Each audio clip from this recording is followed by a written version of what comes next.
Alhamdulillahilladzi nahmaduhu wa nasta'inuhu wa nastaghfiruh wa na'udzu billahi min syururi anfusina wa min sayyiati a'malina. May yahdihillahu fala mudilla lahu wa may yudlil fala hadiya lahu. Asyhadu an la ilaha illallah wahdahu la syarika lahu wa asyhadu anna Muhammadan abduhu wa rasuluhu la nabiyya ba'da. Allahumma fassalli wa sallim wa barik ala sayyidina wa habibina wa syafi'ina wa maulana Muhammadin wa ala alihi wa ashabihi wa ala man ittaba'an nur alladzi unsila ma'ahu ila yaumiddin. Amma ba'du. Faya ibadallah, usikum wa nafsi bitaqwallah, faqad fazal muttaqun. Faqad qala Allah Ta'ala fi kitabihil karim wa huwa asdaqul qailin. A'udzu billahi minasy syaithanir rajim. Bismillahirrahmanirrahim. Ya ayyuhalladzina amanu taqullaha haqqa tuqatih wa la tamutunna illa wa antum muslimun. Wa qala aidan wa may yattaqillaha yaj'al lahu makhraja wa yarzuquhu min haitsu la yahtasib. Jamaah Jumat sekalian yang semoga dirahmati, dimuliakan oleh Allah Subhanahu wa taala. Alhamdulillah, segala puji tentunya hanyalah miliknya Allah Subhanahu wa taala semata-mata. Hanya kepadanya lah kita semua beribadah dan hanya kepadanya lah kita semua beristi'anah, meminta pertolongan. Salawat dan salam semoga senantiasa tercurah kepada kekasih kita Rasulullah Muhammad sallallahu alaihi wasallam. Begitu pula kepada keluarga beliau, para sahabat dan juga pengikutnya yang senantiasa istiqamah menghidupkan sunnah Nabi sallallahu alaihi wasallam. Beliaulah Nabi yang telah mengajarkan kepada kita cara beribadah yang benar dan cara beribadah yang baik kepada Allah Subhanahu wa taala. Selanjutnya selaku khatib, tidak lupa saya berpesan kepada diri saya dan kepada jamaah sekalian, marilah kita senantiasa meningkatkan ketakwaan kita kepada Allah Subhanahu wa taala dengan cara melaksanakan apa yang diperintahkan sesuai dengan kapasitas kemampuan kita dan meninggalkan segala larangan-larangan Allah Subhanahu wa taala. Jamaah Jumat sekalian yang semoga dirahmati, dimuliakan oleh Allah Subhanahu wa taala. Hari ini tanggal 3 Syawal tahun 1445 Hijriah. Itu artinya Jumat hari ini adalah Jumat pertama kita di bulan Syawal, di luar dari bulan Ramadan. Ramadan telah meninggalkan kita, tapi ibadah kepada Allah Subhanahu wa taala tidak boleh berakhir, tidak boleh berhenti. Barang siapa yang beribadah karena Ramadan, maka ibadahnya akan berakhir begitu Ramadan itu berakhir. Tapi siapa yang beribadah karena Allah Subhanahu wa taala, maka ibadahnya akan terus-menerus berkelanjutan meskipun Ramadan telah berakhir. Karena itulah para ulama kita senantiasa mengingatkan, kunu rabbaniyin wa la takunu ramadhaniyin. Jadilah kalian hamba-hamba Tuhan, hamba-hamba Allah Subhanahu wa taala, dan janganlah kalian menjadi hamba-hamba Ramadan, yaitu orang-orang yang beribadah hanya karena bulan Ramadan saja. Maka mari kita senantiasa menjaga konsistensi ibadah kita. Mari kita senantiasa istiqomah melanjutkan, mempertahankan, bahkan meningkatkan segala amal ibadah yang telah kita laksanakan di dalam bulan Ramadan.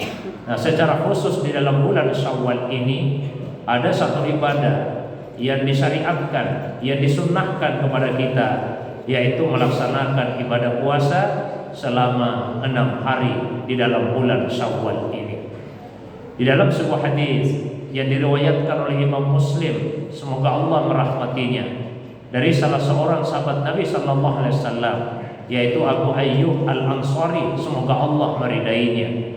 Beliau berkata bahwasanya Rasulullah sallallahu alaihi wasallam pernah bersabda, "Man shoma Ramadhana tsumma atba'ahu sittan min Syawal kana kasiyamid dahri." Barang siapa yang berpuasa di bulan Ramadan, setelah itu dia ikuti dengan puasa 6 hari di bulan Syawal, maka dia seperti orang yang berpuasa selama 1 tahun.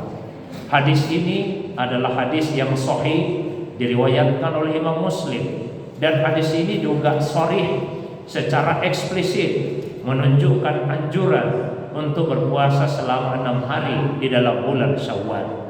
Itulah diantaranya yang menjadi dasar sehingga beberapa ulama kita seperti Imam Syafi'i rahimahullahu taala anhu, Imam Ahmad rahimahullahu taala anhu, Imam Abu Dawud rahimahullahu taala anhu, dan beberapa ulama yang lain berpendapat bahwa puasa 6 hari di dalam bulan Syawal hukumnya adalah sunnah muakkadah, satu sunnah yang sangat ditegaskan.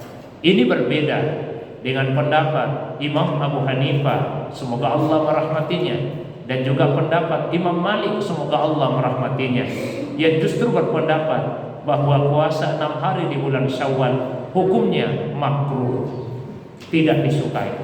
Ini boleh jadi agak aneh kita dengarkan, karena kita terbiasa mendengarkan pandangan-pandangan yang dikemukakan dalam mazhab Syafi'i, sehingga terkesan seakan-akan semua ulama sepakat bahwa puasa 6 hari di bulan Syawal hukumnya adalah sunnah muakkadah.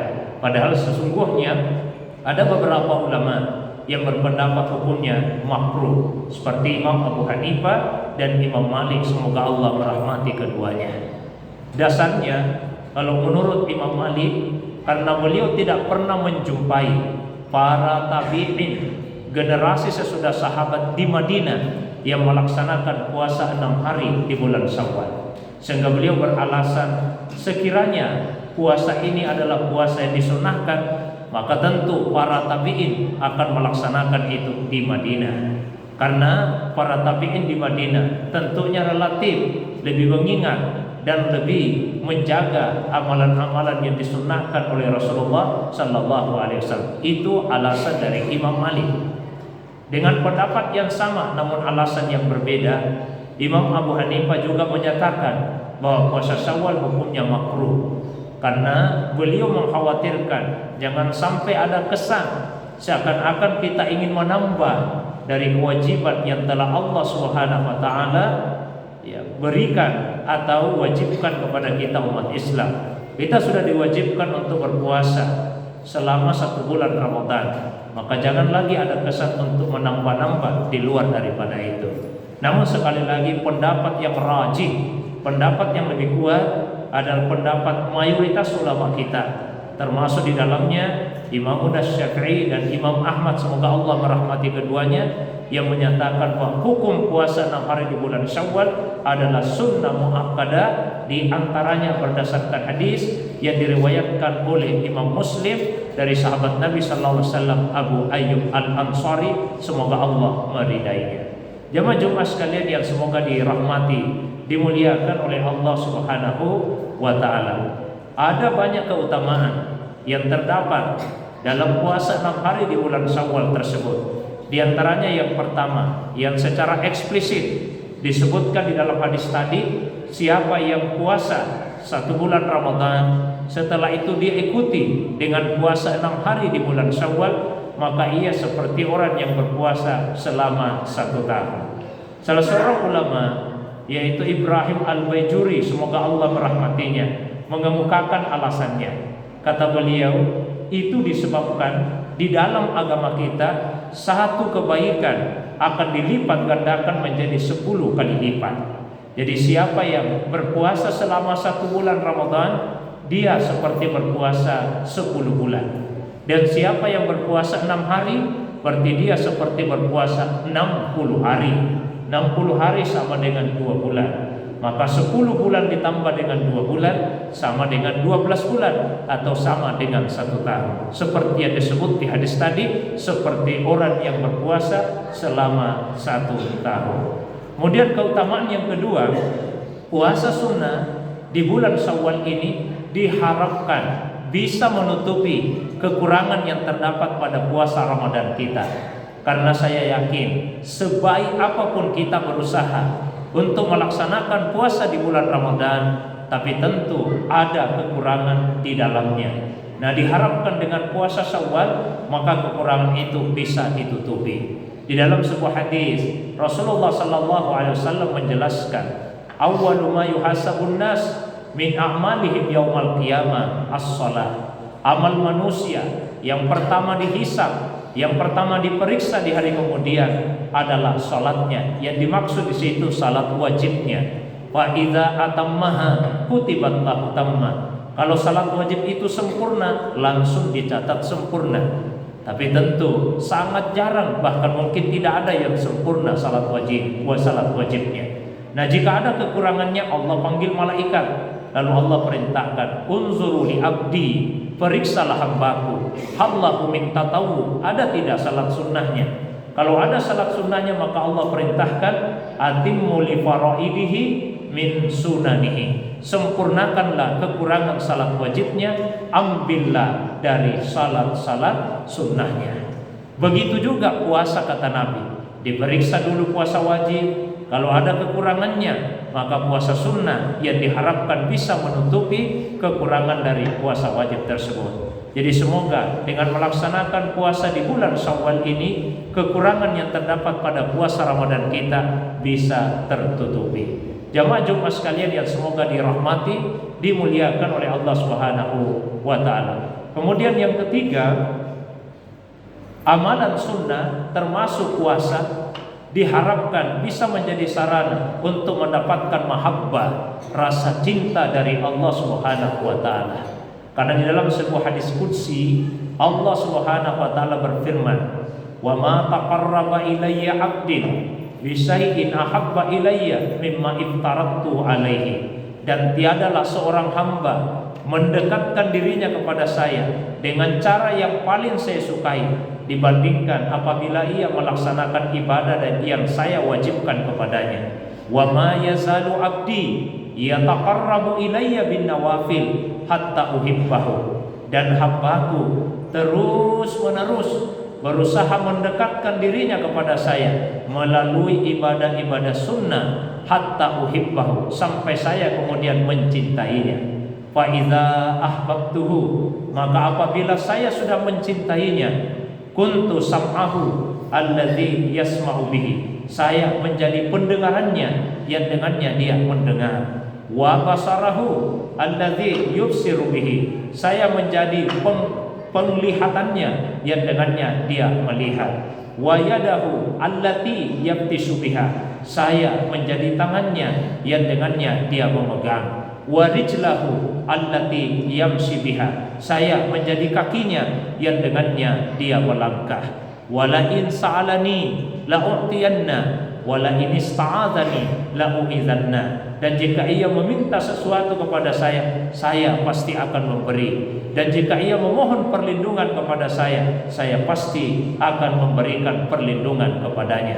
Jelas dari hadis ini bahwa untuk mendapatkan mahabbah, mendapatkan cinta dari Allah Subhanahu wa taala yang akan berlanjut kepada penjagaan seluruh anggota tubuh kita, caranya adalah melalui ibadah-ibadah sunnah. Jamaah Jumat yang dirahmati, dimuliakan oleh Allah Subhanahu wa taala. Adapun tata cara puasa 6 hari di bulan Syawal, karena perintahnya bersifat mutlak, maka kita boleh melaksanakan, boleh secara berturut-turut atau beriringan selama 6 hari, boleh juga terpisah-pisah. Boleh dilaksanakan di awal Syawal, boleh di pertengahan, boleh juga di akhir bulan Syawal. Meskipun dalam mazhab Syafi'iyah disukai apabila puasa ini dilaksanakan di awal Syawal, ya, pada hari yang kedua dan dilaksanakan secara berturut-turut. Tapi jika bukan di awal Syawal dan juga jika tidak berturut-turut, itu pun dibolehkan karena hadisnya bersifat mutlak. Silahkan kita melaksanakan sesuai dengan kelapangan yang kita miliki. Kemudian satu pertanyaan yang juga biasa didiskusikan oleh ulama kita, yaitu apabila ada yang punya utang puasa, terutama istri, saudara perempuan atau anak perempuan kita punya utang puasa Ramadan, maka sebaiknya yang didahulukan adalah mengqadha, menyelesaikan utang puasa Ramadannya. Setelah itu baru dia melaksanakan puasa 6 hari di bulan Syawal. Karena prinsipnya adalah taqdimul wajib ala sunnah, mendahulukan yang wajib daripada yang sunnah. Tapi jika tidak memungkinkan, maka boleh saja untuk melaksanakan puasa Syawal terlebih dahulu, setelah itu menyelesaikan utang puasanya. Karena juga ada prinsip taqdimul mudayyab alal muwassa, mendahulukan yang waktunya sempit daripada yang waktunya lapang. Puasa Syawal waktunya sempit, hanya 1 bulan saja. Sementara waktu untuk mengqada utang puasa Ramadan sampai 1 bulan. Bahkan menurut pendapat yang rajih yang lebih kuat, insya Allah, jika ada yang menyelesaikan utang puasa Ramadannya di bulan Syawal, maka dia juga akan mendapatkan keutamaan berpuasa di bulan Syawal. Sekalipun menurut pendapat sebagian ulama, pahalanya tidaklah utuh atau tidak sempurna. Pada akhirnya jamaah Jumat yang dirahmati dimuliakan oleh Allah SWT, mari sekali lagi kita menjaga konsistensi, keistiqomahan kita dalam melaksanakan ibadah dan ketaatan kepada Allah Subhanahu wa taala di luar dari bulan Ramadan ini. Semoga Allah Subhanahu wa taala memberikan kepada kita semua keberkahan dunia dan akhirat. Barakallahu li wa lakum fil Qur'anil Karim wa nafa'ani wa iyyakum bima fihi minal ayati wa dzikril hakim wa taqabbalallahu minni wa minkum tilawatahu innahu huwa al-ghafurur rahim wa qur rabbi ghfir warham wa anta khairur rahimin.